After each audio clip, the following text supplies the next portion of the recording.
Alright, nag-beep na siya. So, kailangan na natin ilagay dito sa ilalim. Ouch, it's so hot. Yan. So, 400. Tapos, timer, cook time. Lagay natin ng siguro 45 minutes. Oh my gosh.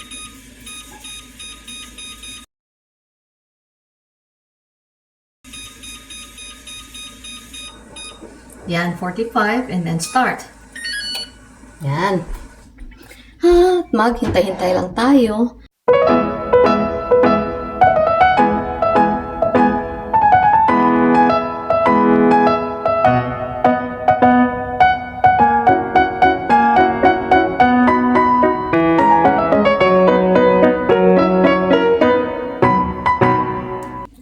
Alright, maghuhugas na ko sa ilog.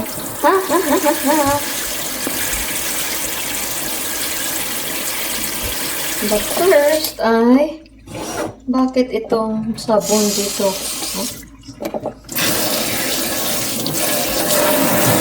Yan, malinis na lahat. So, maghugas na tayo sa ilog.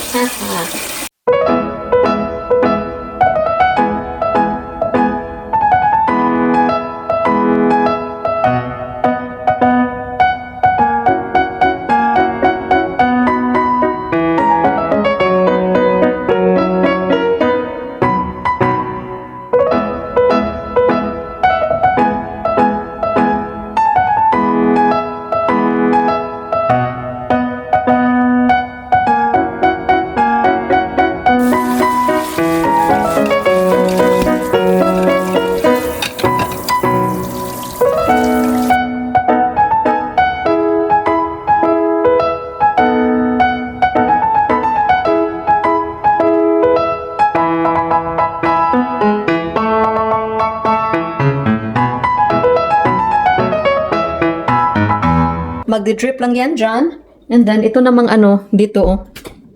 Teka lang. Yan. Palaging hindi nasa tamang lugar. Arte naman itong karpentera. Pero gusto ko talaga na lahat ng mga ganito, mga kahoy ay dyan. Tapos, lahat ng mga metals ay dito. Yan. Tapos, lahat ng mga yan. Dyan. Tapos, lahat ng mga plastics ay dito. Tapos, kutsara tinidor ay dyan. Yan. Tapos, ito, dapat itong i-hang it. Kailangan ko talaga ng hanger ba? You know what? Why not here? Joke, ang pangit naman. Tingnan niya. Pangit. So, ilagay natin ito. Saan ko ba ito ilagay? Maghanap tayo ng another hook na pwede nating mapaglagyan. But for now, dahil wala tayong ano, dito na lang. Yan, oh. Kita nyo ba? Yan na lang. Para hindi siya mag-occupy ng maraming space dyan. Okay? So, dito na lang. Oh my gosh, ang dami pang kailangan na lipitin. Ay, ganito talaga ang buhay. Ligpit-ligpit din tayo pag may time. So, balik tayo dun sa ating niluluto and it's only 34 minutes more. At bago ko ito ligpitin dito, punta muna tayo sa labas at check upin ko yung mga tanim ko kung buhay pa ba. Alright? How about my plants?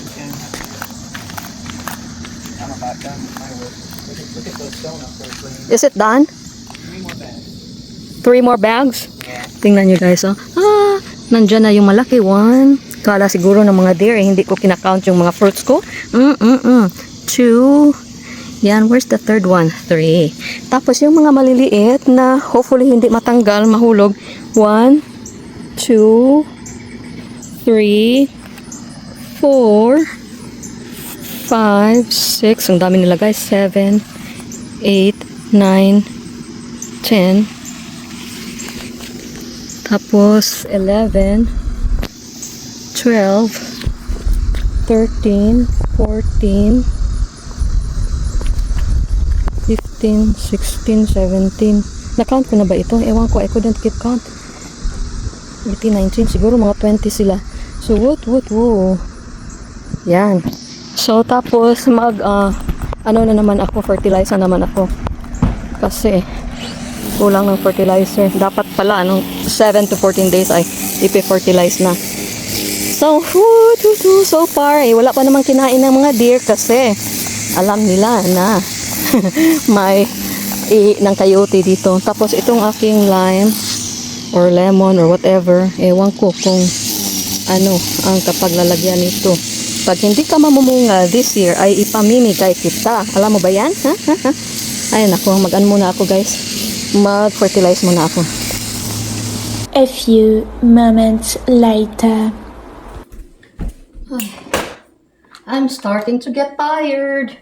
Saan ko ba ito lalagay? Ito na lang. Tapos ikaw dito. Tapos ikaw dito. Okay? So we'll see you later. At kuha tayo ng baso para maglagyan sa ating onion leaves na ating itatanim. I guess I'm just gonna use this one. Yan. Tapos lagyan lang natin ng tubig. Tapos i-submerge natin ang ating onion leaves. Tapos siguro bukas ko na siya bukas na lang sana. Bukas ko na lang siya itatanim. So nasaan ka na ba? Onion leaves. Ay nako. Hallelujah. Napaka-dirty na. At messy na ng ating kapaligiran. Pero mamaya ka na kasi sakit na yung likod ko. Sakit na yung payud ko. So siguro yung asawa ko na lang ang dyan. Yan. So bukas lang kita itatanim. Tapos itong mga compost ko ay itatapon ko sa labas. Para yan, magiging fertilizer siya. Pero hindi ko siya itatapon doon sa sa pots kasi parang allergic yung mga nasa pots. Especially pag onion, mga ganitong napaka-harsh or napaka-strong na mga ingredients. So, ko lang ito. Sa lupa. Pupulutin ka sa lupa. Guys, obvious na talaga na yung edad natin ay medyo may pagkagulang-gulang na. Kasi yung mga movies na mini-mention ko ay pang na talaga, pang matanda na talaga. Teka lang ha. So dito ko lang ito ibabad yung mga fertilizers. You know what I'm thinking, Corey? I don't know. I'm not afraid. Oh, rude. So I'm going to make this a compost. Always worried about that. Rude. Make what a compost? Over here so that I can plant vegetables here. That looks great. That looks kind of weird. I don't care. It's not gonna be. What do you mean you don't care? Yeah. Kunin ko pa yung Sod in there. Yung ating asawa ko, ayaw daw. Get the deer. I want that to be enriched and then, Get the deer coming over here. We don't want them. well, we will spray the deers. They're gonna smell that and then they're like, ooh. Yum. That's Yeah. fine. I don't think you want to do that. You don't want vegetables over here. The deer are gonna eat it. Check out the Ayaw daw ng asawa ko. Maybe, grass. Grass. Okay, I'm gonna cook rice and then we'll eat dinner and then, can you, never mind. Yung asawa ko pag, Okay. Pag may ginagawa siya, minsan ay umaangal siya huwag mo akong suguin, huwag mo kasi dami kong ginagawa. So, hindi muna natin didisturbuin. Tapos ito, dito natin ito lagay. Kailangan hugasan na naman. Dyan, but this one is already done.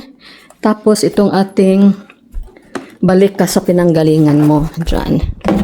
Yan, lazy Susan. Parang wala lang, di ba? Okay, ay nako, ito pala. Kailangan ko pala itong hugasan din. And then mozzarella has to go back to the refrigerator. Pero, ko muna ito. Kailangan i-seal. Saan ko tayo lalagay? Diyan ka na lang lalagay. Tapos yan, kakainin ko yan mamaya. And, bumili na si Cory ng mga soft drinks. Kasi sila Dan, yung friend na carpenter namin, magtatrabaho dito bukas. So, okay. And then, dito naman tayo. Ligpit-ligpit din pag may time.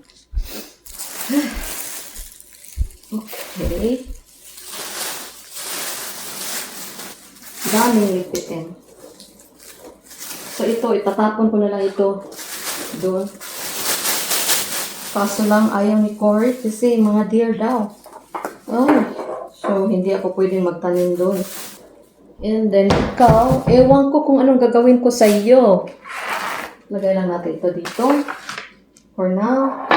And then, we are going to ikaw, hindi kita maabot. Maabot. I don't know how you say it, that, guys. Hirap talaga. Minsan yung Tagalog at saka Bisaya, nagkukontradict sila sa isa't isa. Yan. Siyempre, hulugin natin kasi ayaw niyang magpa-pick up ng mga so mag-vacuum tayo dito sa sahig. Siguro si Cory nang magva-vacuum. Pagod na ako. Yan. Tapos, lagyan lang natin yung trash dito. At saka dito. And then, lagyan natin ng liner ang ating makusganong. Okay. Bakit? Wala na palang liner. Kaya pala. Let me call my husband really quick. Okay, sabi niya, nasa sink daw. Under the sink. Yeah, meron naman pala. Alright, so, since natapunan na niya ng yung ating trash can kailangan tanggalin yung trash can.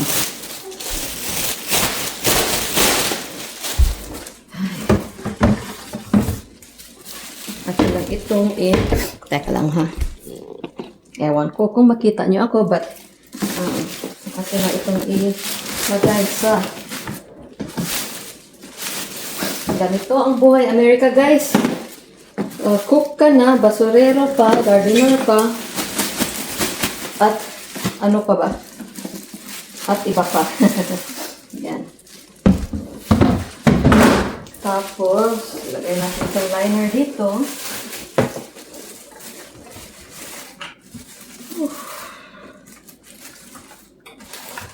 Guys, nag-umpisa na palang mag-chemotherapy yung pusa ko. So, thank you Lord for that. And, natutuwa ako kasi yung doctor oncologist, diba? Social yung mga dito, mga pusa dito, may oncologist pa. Specialty ng mga pusa na may cancer. So yun, nadala na namin siya kahapon. Nag-start siya doon sa kanyang chemotherapy kagabi, and so far wala namang adverse na side effects. So natutuwa kami, and the cat is thriving. So thank you Lord. Okay, now is magluluto ako ng kanin. Nangangamo yung don't tell me, wala tayong, siguro nasa dishwasher. Ayan. Kasi sabi ng asawa ko, gamitin natin paminsan-minsan ang dishwasher kasi masisira siya, blah. Ito pala, kailangan ko palang ay naku, mamaya na yan, kung hindi ko makalimutan. So yan, maglagay tayo ng kanin. Ewan ko kung kakain si Cory ng kanin with the chicken that I made. Minsan hindi talaga niya gusto yung kanin But anyway, ito ay ating hugasan. Tapos, kailangan ko ng container ng ating rice water. Yan. Hugas mo tayo pag may time. Yan. Tapos, same as useless, ay ating isave itong tubig and let it sit for 3 days para ma-fermented siya at magiging okay talaga na fertilizer. Ay naku, mag-fertilize pa ako ng taniman ko sa labas. Oh my goodness. Ewan ko kung magagawa ko yan tonight kasi sakit na talaga yung kayod ko.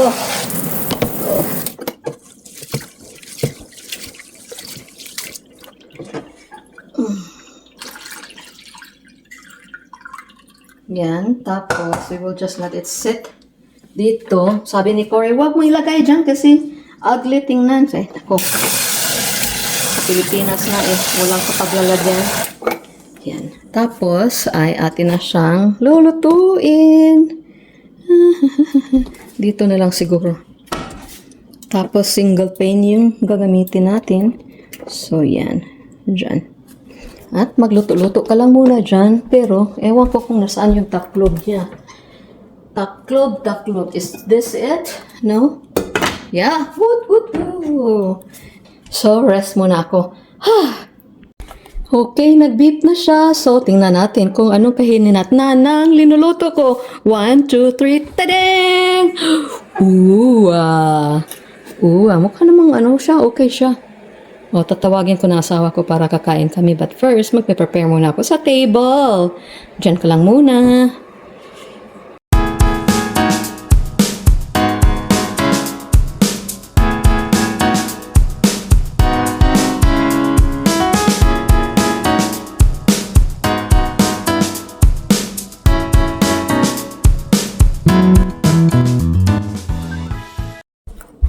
Ito yung linuto ko the other day or kahapon ba yun? Ay, ewan ko. Hindi ko na maalala. But this is... Yan. Sweet potato leche flan. Atin lang siyang i-transfer. We are going to eat soon. I'm afraid though. I'm kind of anxious. What if you wouldn't like it? Well, you always like the ones that I cooked before. Right? Maybe. Depends. Maybe. Hallelujah. Tamang Depends. tama. If there's no shrimps in it, then it should be Ooh. If there are no shrimps, it should be okay. Yum.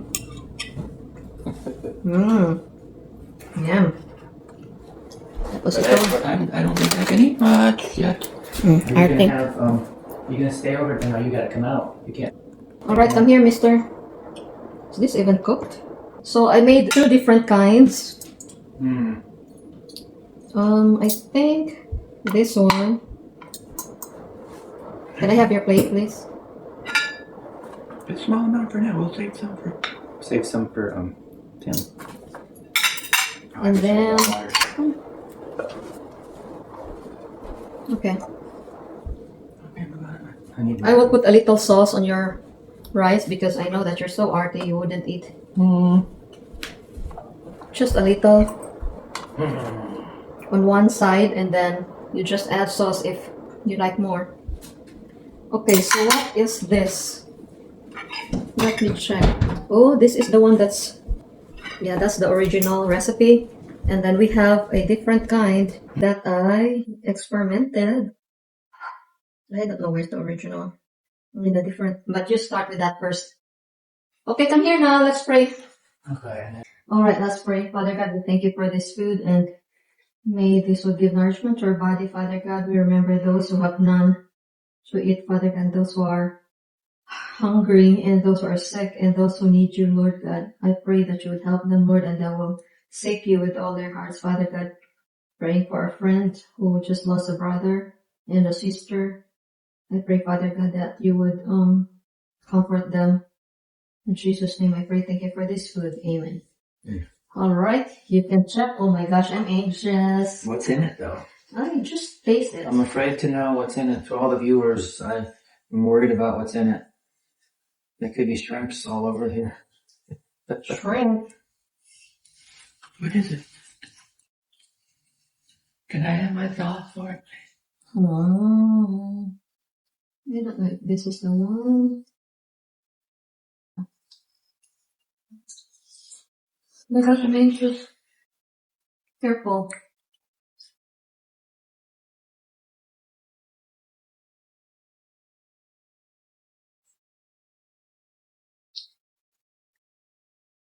Except for the cilantro. You don't like the cilantro? Remember I told you I don't like cilantro? Yeah, me too. I taste the cilantro and it's like, other than that, the cheese is excellent. Remember I said I don't, so for the viewers, I said I don't like cilantro many times, but you made Can me I have your knife, please?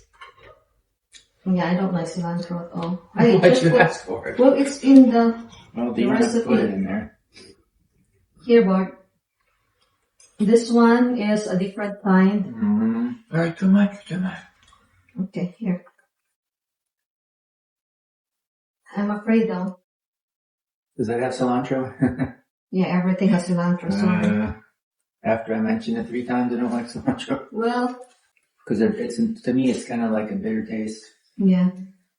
Some people love it, like in their, Yeah, I can just Tacos? smell the tip of cilantro. they like it in their tacos, and I'm like, no, minus the cilantro. Just remove the cilantro. Listen to me next time.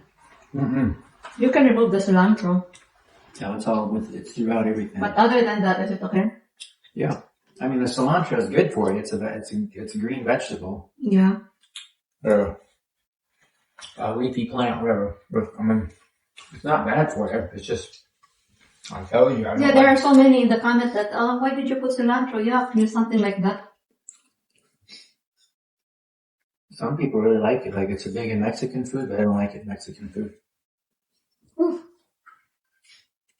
I don't like cilantro at all. This is not my already sent you. Huh? Troy already sent you. What? You already thank God, so we should not complain. I mean, it's food. People Yeah, use it for food. It's not a bad thing. It's just, it's not very. It tastes decent, boy. Just remove the cilantro. Too much work for all the viewers. So do you like it? Other than cilantro? Minus the cilantro, the cheeses are pretty decent in there.